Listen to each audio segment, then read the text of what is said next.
అందరికీ నమస్కారం అండి. ఇప్పుడు చెప్పబోయే కథ పేరు 'విశ్వాసం'. ఈ కథని రచించిన వారు ఉదయబాబు గారు. ఇక కథలోకి వెళ్ళిపోతే, మాదాకోళం తల్లి కంచు కంఠంతో గుమ్మం ముందు అరుస్తున్న ముష్టివాడి అరుపులకు టకీమని మెలకు వచ్చేసింది నాకు. తలంతా సూదులతో పొడుస్తున్నట్టుగా, కపాలంలో చెయ్యి పెట్టి దేవుతున్నంత బాధగా ఉంది. దాంతో కోపం నషాలను కంటింది నాకు. ముకుందా, గట్టిగా అరిచాను. ఎలాంటి సమాధానం లేదు. లేచి వీధి గుమ్మంలోకి వచ్చాను. అయ్యగారు, ఓ కుర్రాడు అన్నం ఉంటే పెట్టించండి అయ్యా, భోంచేసి 2 రోజులు అయినాది అన్నాడు. వాడు నన్ను జాలిగా చూసి. పిల్లలు మామిడి చెట్టు కింద బెంచి మీద చదరంగం ఆడుకుంటున్నారు. ముకుందం గోడవతల నిలబడ్డ పక్కింటి శాస్త్రిగారి భార్యతో కబుర్లు చెబుతుంది, ఏమీ పట్టనట్లు. ముకుందా, విసుగ్గా అరిచాను.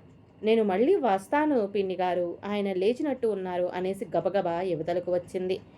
అయ్యో, అప్పుడే లేచిపోయారా? ఏమయ్యా, పొమ్మని చెబితే నీకు కాదు, ఎన్నిసార్లు చెప్పాలి? సెలవు రోజు కూడా పట్టుమని 10 నిమిషాలు పడుకోనివ్వరు కదా. బంగారం లాంటి ఆయన నిద్ర పాడు చేశారు. వెళ్ళు వెళ్ళు అవతలకి అంది విసవిస అతని వైపు తిరిగి. అయితే ఇంతసేపు నువ్వు ఇక్కడే నిలబడి ఉండి కూడా వాడికో ముద్ద వెయ్యలేకపోయావన్నమాట. ఏమర్రా, మీరైనా కాసిని బియ్యం తెచ్చి వెయ్యొచ్చు కదా అని అన్నాను నా పుత్రరత్నాన్ని ఉద్దేశించి. అనవసరంగా వంటింట్లో చేరి అన్నిటిలోనూ అడ్డమైన చేతులు పెడితే వీపు చీరేస్తానని అమ్మ వార్నింగ్ ఇచ్చింది డాడీ. తన బాధ్యత తీరిపోయినట్టుగా టపాకాయ సమాధానం చెప్పి అక్కగారితో ఆటల్లో మునిగిపోయాడు వాడు. సరే, వెంటనే వెళ్ళి అతనికి ఏదో ఒకటి తెచ్చి వెయ్యి అన్నాను లోపలికి నడవబోతూ. పెళ్ళామంటే మీకు ఏనాడు విలువ ఉంది కనుక అందరి ముందు నన్ను లోకువ చేయడమే కదా మీకు తెలిసిన విద్య. ఆ వేసేదేదో మీరే వేసుకోండి. నాకేసి ఆ ముష్టివాడికేసి నిప్పులు కురిసే చూపు చూసి లోపలికి వెళ్ళిపోయింది నా శ్రీమతి ముకుందాదేవి. ఇంకా ఘర్షణ పడితే బాగుండదని అతనికి దగ్గరగా వచ్చాను. అప్పుడు చూశాను, అతను కుష్టువాడు. జ్వరం బాగా ఉండి కాబోలు సన్నగా వణుకుతున్నాడు. సరిగ్గా నిలబడలేకపోతున్నాడు కూడా. లోపలికి వెళ్ళి యాక్టిమాల్ ట్యాబ్లెట్, ఒక 50 రూపాయల నోటు తీసుకువచ్చి అతని సంచిలో వేశాను. కళ్ళల్లో సన్నటి కన్నీటి పొర తిరుగుతుండగా మౌనంగా చేతులు జోడించి నెమ్మదిగా కర్రసాయంతో ముందుకు సాగిపోయాడు అతను. దాదాపుగా ఆ సంఘటన మర్చిపోయాను. సుమారు 1 రోజుల తర్వాత సాయంత్రం ఇంటికి వచ్చేసరికి హడావుడిగా ఎదురొచ్చింది ముకుంద. ఏమండి, పిల్లాడు కనబడడం లేదండి అంది కంగారుగా. వీధిలో ఎవరింట్లో అయినా ఆడుకుంటూ ఉంటాడులే నిర్లక్ష్యంగా అనేసి లోపలికి నడవబోయాను. అప్పుడే 2 గంటల నుంచి వెతుకుతున్నానండి. అక్క, నువ్వు పుస్తకాలు తీసుకొని ఇంటికి వెళ్ళిపోవే, నా ఫ్రెండ్ ఇంటికి వెళ్ళి నోట్స్ తీసుకొని నీ వెనకాలే వచ్చేస్తాను అని పిల్లను ఇంటికి పంపేసి, అంట్ల వెధవ ఇంతవరకు ఇంటికి రాలేదు, వాడే వస్తాడు కదా అని పిన్నిగారి దగ్గర కొత్త అల్లిక నేర్చుకుంటూ ఉండిపోయాను. స్కూల్ నుంచి వస్తూనే 10 నిమిషాలకు ఒకసారి ఏదైనా పెట్టమని పీక్కు తినే వెధవ ఇంతవరకు రాకపోతే అనుమానం వచ్చింది. వీధిలో అందరిళ్ళకి వెళ్ళి వచ్చాను. పాపం టెలిఫోన్ ఆపరేటర్ భార్య, ఎదురింటి బ్యాంక్ ఆయన పెళ్ళం, వీధి చివర కాంట్రాక్టర్ గారి అబ్బాయి, వీధిలో ఇస్త్రీ బండి నారాయణ, కిరాణా కొట్టు గోపాలం అందరూ తలో వైపు వెతకటానికి వెళ్ళారండి. ఆఫీసుకు మీకు ఫోన్ చేద్దాం అనుకుంటూ ఉంటే మీరే వచ్చారు. ఎక్కడున్నాడో ఎలా ఉన్నాడో వెర్రనాగన్న బావురమంది మోకుంద. దాంతో నాకు కంగారు పుట్టింది. సరే, నేను పోలీస్ స్టేషన్లో రిపోర్ట్ ఇచ్చి బయట అన్ని చోట్ల వెతికి వస్తాను. నేను రావడం ఆలస్యమైతే కంగారు పడకు, పక్కింటి పిన్ని గారిని తోడుంచుకో అనేసి బయటికి వచ్చేశాను. పోలీస్ స్టేషన్కి వెళ్ళి రిపోర్ట్ ఇచ్చాను. ఏ పనైనా నాకు సంబంధించినంత వరకు స్వయంగా చేస్తేనే కానీ ఆత్మ సంతృప్తి కలగని నేను వీధి వీధి పేట పేట సైకిల్ వేసుకొని తిరిగాను. Railway station, bus stand, bus stop ప్రతి చోట తిరిగాను. విపరీతమైన నీరసం వచ్చేసింది నాకు. కన్న మమకారం కన్నీటి పొరై చూపు మసకబారింది. ఆఫీసుకు వచ్చి ఫోన్ దగ్గర కూర్చున్నాను. మధ్యలో ముకుందకు 3 సార్లు ఫోన్ చేశాను. పక్కింటి శాస్త్రి గారింట్లో ఫోన్ ఉంది. పిల్లాడు రాలేదండి అంటూ ఫోన్లో బావురుమంటున్న ముకుందాన్ని శాస్త్రి గారి భార్య ఓదార్పు మాటలతో శాంతింప చేయడం వింటూనే కంగారు పడవద్దు అని ఫోన్ పెట్టేశాను. అన్నానే కానీ నా బాధ ఎవరితో చెప్పుకోను. ఈ ప్రపంచంలో ఆడది అంటే ఉండే జాలి మగవాడు అంటే ఉండదు ఎందుకు? ఒక ఆడదాన్ని ఓదార్చడానికి చుట్టూ 10 మంది చేరి రకరకాల మాటలతో ఓదార్పు పేరుతో ఆమెను మరింత ఏడిపించడానికి ఎంతోమంది అమ్మలక్కలు సిద్ధంగా ఉంటారు. అదే మగాడు ధీరోదాత్తుడులా నిబ్బరంగా తల్లి శవం ఎదురుగా కళ్ళ ముందు కాలుతున్నా కంటనీరు పెట్టని రాజీవ్ గాంధీలా హుందాగా వ్యవహరిస్తే అతనిని అసలు సిసలైన హీరోగా వేణోళ్ళు పొగుడుతారు. అంతేగాని అతని మనసులోకి తొంగి చూడరు. ఈ యుగాంతం వరకు విశ్రాంతి తీసుకుంటే బాగుండును అన్నంత నిస్సత్తు నన్ను ఆవరించింది. బల్ల మీద టెలిఫోన్ కేసి చూస్తూ ఆలోచనలో పడిపోయాను. ముకుంద నా జీవితంలో అనుకోకుండా తుఫాన్లో ప్రవేశించింది. నాకు అక్క వయసులో ఉండే స్నేహితురాలు ఉండేది. ఆమె పేరే కరుణ. నేను కాన్వెంట్లో పనిచేసేవాళ్ళం. డిగ్రీ పూర్తి చేసి పై చదువులు చదివే అవకాశం లేని ప్రతి కుర్రవాడు ఈనాడు చేస్తున్న పని నేను 12 ఏళ్ల క్రితమే చేశాను. ఆ కరుణక్క తాతగారింటిలో ఒక వాటాలో ముకుంద అక్కగారు అంటే మా వదిన గారు, ఇంకొక వాటాలో ఒక బ్యాంకు ఆఫీసర్ గారు ఉండేవారు. నా కోసం కరుణక్క అమ్మతో చెప్పిందట. ఆ ఆఫీసర్ గారు వచ్చి పెళ్లి చూపులకు ఆహ్వానించడం, అమ్మాయి నచ్చడంతో పెళ్లి చూపుల్లోనే తాంబూలాలు పుచ్చుకోవడం జరిగింది. మరునాడు ఉదయం మా ఇంటికి వచ్చి పంతులు గారి సమక్షంలో పెళ్లి ముహూర్తం నిర్ణయించుకుందామని చెప్పిన ఆయనకు నేను ఒక స్త్రీ లోలుడు అని ఒక ఆకాశరామన్న ఉత్తరం అందటం వల్ల ఆయన తాను స్వయంగా వస్తానన్న పెద్ద మనిషి తాను రాకుండా మీ సంబంధం మాకు అవసరం లేదు అని తమ పాలేరుతో కబురు పంపాడు. ఆ సంబంధం చెడిపోయిందన్న సంతోషంతో ఎక్కడో అనకాపల్లిలో ఉన్న తల్లిదండ్రుల దగ్గరకు మా వదిన గారు అంటే ముకుంద అక్కగారు ఆ సాయంత్రంలోగా ఆ వార్త చేరవేసేయడం, వాళ్ళు తిరుగుటుపాటులో వచ్చి పెళ్లి చూపులకు రమ్మని నన్ను ఆహ్వానించడం జరిగింది. ఈ పెళ్లి చూపులు సంబంధం వదులుకున్న అదే ఇంటి మరో వాటాలో అంటే మా వదిన గారు కాపురం ఉంటున్న వాటాలో జరగటం, ముకుందో నాకు నచ్చటం, తాంబూలాలు అక్కడే పుచ్చుకొని భోజనం చేసి మా ఇంటికి వచ్చేయడం, సరిగ్గా ఆ రోజుకు 8వ రోజున ముకుందంతో నా వివాహం జరిగివటం, ముకుందం అనే తుఫాను నా జీవితంలో భార్యగా లభించింది. ముకుందంది చాలా తొందరపాటు స్వభావం. ఆలోచించకుండా పెద్దంతరం చిన్నంతరం లేకుండా మాట అనేయడం, ఆ తర్వాత కొంపలు మునిగిపోయినట్లు బాధపడటం తనకి నరాన ఇంకిపోయిన తత్వం. మారమన్నా మారేది కాదు. ఏ భావము మనసులోనే కాదు ముఖం మీద కూడా దాచుకోలేని భోళాతనం తనది. కాలు జారినా తీసుకోవచ్చు కానీ నోరు జారితే తీసుకోలేం అని తనకి ఎన్నోసార్లు చెప్పాను. పుట్టుకతో వచ్చిన బుద్ధి పుడకలతోనే పోనీయండి అంటుంది. భర్తగా జీవితాంతం నాకు తప్పదు కాబట్టి భరిస్తాను. మా వీధిలో ఆమె ఎవరితోనైనా సవ్యంగా మాట్లాడుతుంది. తేడా వచ్చిందో అది దెబ్బలాట అన్నమాట. ఆత్మాభిమానం ఉన్న వారెవరూ తిరిగి ఆమెతో మాట కలపడానికి సాహసించేవారు కాదు. అయితే ముకుంద హాబీయే వేరు.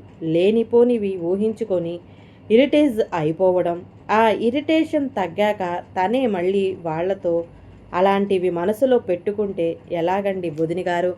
ఇరుగు పొరుగు అన్నాక మాట అనుకుంటాం, తర్వాత కలిసిపోవాలి కానీ అలా మనసులో పెట్టుకుంటే ఎలాగండి? పోనీ ఈ వేల్ట్తో పోయేదా? నేను ఏమైనా తప్పుగా మాట్లాడితే క్షమించండి. అంతేగాని మనసులో ఏదో పెట్టుకొని మాత్రం నాతో మాట్లాడవద్దు. ఏదైనా అనవలసి వస్తే నా ముఖాన్ని అడిగేయండి అనేసరికి ఆమె ఫ్రాంక్నెస్కి వీధంతా స్నేహితులే. స్థానికంగా ఉంటున్న నాకే ఆ వీధిలో ఎవరెవరు నివసిస్తున్నారో తెలియదు. అయితే ముకుందంకు మాత్రం వాళ్ళ చుట్టాలు స్నేహితులతో కూడా మంచి సంబంధ బాంధవ్యాలు ఏర్పరచుకుంది. ఎవరింటికి ఏ చుట్టం వచ్చినా ముందు ముకుందంకు కనిపించి పలకరించి వాళ్ళ అనుభవాలని చెప్పుకొని మరీ వెళ్తారు. చివరికి ఫార్మేట్ రద్దు అయిన ప్రతి విషయం అడిగి తెలుసుకుంది. అలాంటి ముకుందంకి పిల్లలు తోటిదే ప్రపంచం. ప్రపంచం అంటేనే తన పిల్లలు. నేను లేకుండా కొన్ని రోజులైనా ఉండగలదేమో కానీ వాళ్ళు కనిపించకపోతే కొన్ని గంటలు కూడా ఉండలేదు ఆమె. అందరం మౌనంగా బాధపడే విషయానికి ఆమె హృదయ విదారకంగా ఏడ్చేస్తుంది. మనిషిని తీగలాగా అల్లుకుపోయి ఏడ్చే ఆ ఏడుపుకి ఎంతటి పాషాణుడికైనా కింద నుంచి జల తన్నుకుంటూ పైకి రావాల్సిందే. అంత most peculiar and deliberate character she is. రోజుకి అంతమంది ముష్టివాళ్ళు వచ్చిన గుప్పిడి బియ్యం వేయడం ఆమె ప్రత్యేకత. అయితే వారు ఖచ్చితంగా అంగవికలురై ఉండాలి. అయితే ఎవరి ముందైనా తనని అవమానం చేస్తే, అంటే తన మాట కాదని నేను ముష్టి వేస్తే నాకు మాత్రం ఆ రోజులు అక్షింతలే. తను ముష్టి వేసినప్పుడు మాత్రం ఏం పట్టుకుపోతామండి ఈ వెధవ శరీరంతో అంటుంది త్యాగమైల. నా ఆలోచనలకు అడ్డుకట్ట వేస్తూ అంతలో టెలిఫోన్ గణగణా మోగింది. అబ్బాయి దొరికాడండి. దాదాపు ఫోను పగిలేలా అంత గట్టిగా అరిచింది ముకుంద. ముకుంద నుంచి ఫోన్ అందుకుని ఆత్రంగా ఇంటికి నేను చేరేసరికి రాత్రి 9 గంటలైంది. మా ఇల్లంతా లైట్లు వేసి ఉన్నాయి. ఇంటి ముందు కోలాహలంగా ఉంది. నేను ఆదుర్దాగా లోపలికి వెళ్ళాను. గుమ్మంలో కూర్చున్న పిల్లలిద్దరూ ఒక్కసారిగా పరిగెత్తుకొని వచ్చి నన్ను గాఢంగా హత్తుకుపోయారు. అమ్మయ్య, నా కొడుకు దొరికాడు. నెమ్మదిగా వారిని ఒక్కొక్కరిని నా నుంచి విడదీశాను. శాస్త్రి గారి భార్య మా అనురాగాన్ని తాగేస్తున్నట్లు చూస్తుంది. ఆవిడికి అదో తుత్తి. వీధిలో ఒక జంట నడిచి వెళుతుంటే వాళ్ళు కనుమరుగయ్యేంతటి వరకు అలాగే చూస్తూ నిట్టూరుస్తూ ఉండిపోతుంది పాపం. 2 క్షణాల తర్వాత తేరుకొని నేను చుట్టూ ఉన్న గుంపును చూశాను. 15 మంది దాకా ఉన్నారు. వాళ్ళంతా ముష్టివాళ్ళు. వాళ్లల్లో నెల రోజుల క్రితం మా ఇంటికి వచ్చిన కుష్టివ్యాధి అతను కూడా ఉన్నాడు. అతన్ని చూసి పలకరింపుగా నవ్వాను. వారిలో ఇద్దరు ఒక 22 సంవత్సరాల కుర్రాడిని పెడరెక్కలు విరిచి చేతులు వెనక్కి పెట్టి తాళ్లతో కట్టేశారు. వాడు పారిపోకుండా కాబోలు జబ్బలు గూర్చి పట్టుకొని ఉన్నారు. వారంతా నా కోసమే ఎదురు చూస్తున్నట్టుగా అర్థమైంది నాకు. ఎవరయ్యా ఇతను? ఏమిటిదంతా? అడిగాను నేను. కుష్ఠవ్యాధి అతను ముందుకు వచ్చాడు. ఈ ఏళ సాయంత్రం మీ ఇంటికి వచ్చినప్పుడు అమ్మగారు బాధపడుతూ అబ్బాయి గారి విషయం చెప్పారండి. మనోళ్ళు మా ముట్టోళ్ళు సంఘానికి నేను ప్రెసిడెంట్ని బాబయ్య. మొత్తం ఊరంతా మా వాళ్ళని పంపి ఎతికితే ఈ యదవనా కొడుకు అబ్బాయి గారిని ఈ స్కూల్ కాడు మొత్తు ముందు కలిపి బిస్కెట్లు ఎట్టి తీసుకుపోవడానికి సిద్ధమవుతూ ఉంటే ఈడు మా అబ్బాయండి అంటూ దొంగను పట్టుకున్న ఇద్దరిలో ఒకరిని చూపించి కొనసాగించాడు. మా వాడు అన్ని అట్టుకున్నాడండి. ఈడు ఎవరో కాదు బాబు, ఈ సంఘంలో ఈ మధ్యనే చేరాడండి. ఆడి అమ్మా నాన్న చచ్చిపోతే అరేరే పాపం అన్నాను.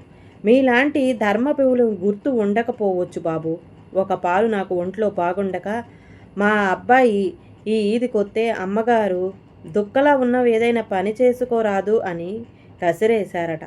అప్పుడు తమరొచ్చి అమ్మగారిని మందలించి విషయం అడిగితే మా వాడు మా కథ అంతా మీకు చెప్పాడట. అప్పుడు మీరు అందరికీ అయితే నేను సాయం చెయ్యలేను, నేను 500 పెట్టుబడి పెడతాను, చాక్లెట్లు బిస్కెట్లు జొన్న పేలాలు లిటిల్ హార్ట్స్ ప్యాకెట్లు కొని ఒక ట్రేలో పెట్టుకొని అమ్ముకో అని 500 ఇచ్చారట. మీరు ఏ మంచితనంతో ఇచ్చారో అంత మంచిగాను ఆడు పైకొచ్చి చిన్న బడ్డీ కొట్టు నడుపుకుంటున్నాడు బాబు. తమరు మంచి మనసు కలోరు. మీ ఇంటి బియ్యపు గింజ తిన్న విశ్వాసం ఈ సంఘంలో ప్రతి ఒక్కరికి ఉంది బాబు. ఈ ఏదికెళ్ళినా ఎక్కడో ఒకరిద్దరు తప్ప అందరూ మమ్మల్ని సిత్కరించేటోళ్లే. అయితే మీరు చేసిన సాయానికి ఏం చేసి మీ రుణం తీర్చుకోగలం? మీ మంచితనం గొడుగు కింద మాలోంటోళ్ళం అయినా బతుకుతున్నాం. నోరు మంచిదైతే ఊరు మంచిదవుతుంది బాబు. అదే మీ బిడ్డను మీకు దక్కేలా చేసింది. ఈ ఎదవని పోలీసులకి అప్పచెప్పే ముందు మీకు చూపిద్దామని తెచ్చామయ్యా. నాకు నోట మాట రాలేదు. ఎప్పుడూ సంవత్సరం క్రితం చేసిన సాయం గుర్తుపెట్టుకొని వారు సంఘటితంగా చూపిన ఐకమత్యం నాకు నా బిడ్డను దక్కేలా చేసింది. ఆ కృతజ్ఞత మనసంతా నిండగా నేను అతని దగ్గరగా వచ్చాను. నీ పేరేంటయ్యా? మాదాసు అంటారు బాబయ్య. చూడు మాదాసు, ముందు అతని కట్లు విప్పండి అన్నాను. కట్లు ఇప్పితే పారిపోతాడేమోనయ్యా అనుమానం వెళ్ళబుచ్చాడు మాదాసు. నీ వెనుక అంత సంఘబలం అండగా ఉండగా అతను ఎక్కడికి పోడు అని ముకుందం వైపు తిరిగి అన్నాను. ముకుందం నా బీరువాలో విడిగా పెట్టిన ఓ పాత బట్టల జత ఒక 50 రూపాయలు ఇలా పట్రా అని నేను వెళ్ళి దొంగ చేతి కట్టు విప్పాను. అతను చేసిన తప్పు అతనిని ఎంతగా దహించి వేస్తుందో అతని ముఖమే చెబుతుంది. చూడు బాబు, ఈ ప్రపంచంలో పుట్టుకతో ఎవరైనా బీదవారు కావచ్చునేమో కానీ నేరస్తుడు మాత్రం కాదు. దొంగతనం కూడా ఒక కళేనట. అయితే అది ప్రాణాలతో చెలగాటంగా మారకూడదు. నా స్థితిలో ఉండి ఆలోచిస్తే నీకు బిడ్డ దూరమైన బాధ ఏమిటో తెలుస్తుంది. ఇలాంటి పని మాత్రం ఇంకెప్పుడు చేయకు. ఒక కన్నతల్లి ఉసురు తగిలితే ఈ ప్రపంచంలో పచ్చగట్టి కూడా మొలవదు అని ముకుంద నా చేతికిచ్చిన జత బట్టలు అతని చేతికిచ్చి 50 కాగితం చిరిగి సగం వేలాడుతున్న అతని జేబులో పెట్టాను. మాదాసుతో అన్నాను, చూడు మాదాసు, ఐకమత్యమే మహాబలమని మేము చదువుకున్నాం అంతే. కానీ మీరు చేసి చూపించారు. మీ సంఘంలో ఇతను ఉన్నంతకాలం ఇక ఏ తప్పు చేయడు. నేను చెబుతున్నాను, నా మాట మీద నమ్మకం ఉంటే అతనిని మీ దగ్గర కూర్చోబెట్టుకొని మీ అనుభవాలు వివరించి చెప్పండి. అతనిలో మార్పు వచ్చేంత వరకు మీతో ఉంచుకొని అప్పుడు వదిలేయండి. ఆ తర్వాత అతనిష్టం. నేను పోలీసు రిపోర్టు విత్డ్రా చేసుకుంటాను. మీకున్న ఐకమత్యం మా చదువుకున్న వాళ్లకు ఉంటే సమాజం ఎంతో బాగుపడుతుంది. అవకాశం దొరికితే ఎదుటి మనిషి మీద బురద చల్లే మనుషులున్న మన సమాజంలో ఎదుటి మనిషిలో మంచితనం గుర్తించే సహృదయం మీకు ఉండటం నిజంగా గర్వించదగ్గ విషయం.